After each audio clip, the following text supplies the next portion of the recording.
هذا المقطع إلى كل الشباب، أو بالأحرى كل محبي الغزل، كل محبي الغزل. فالحب نفحة ربانية يكاد لا يخلو منها قلب أي مخلوق.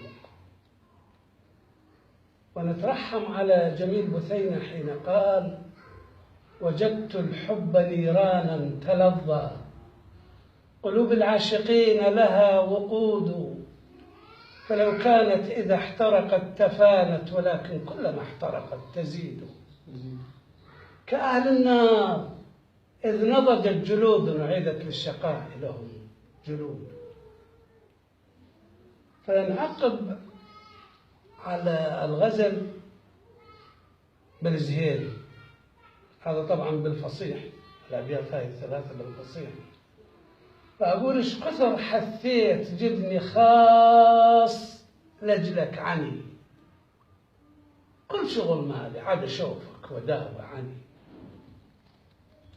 نشوف زولك يا خي يهدى ويبطل عني، قميص يوسف يداوي منتشم ريحه.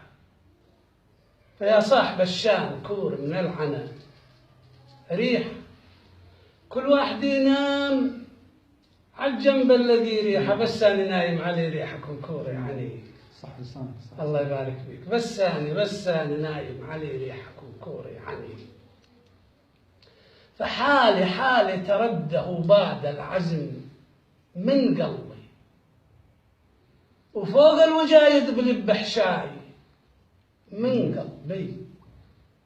ماني ورا الفات يا ابن الناس، من قلبي يحز بدليل خضوعك ياترف ويمر. وهذا ادعى ايامنا من عقبكم ويمر. اغتاظ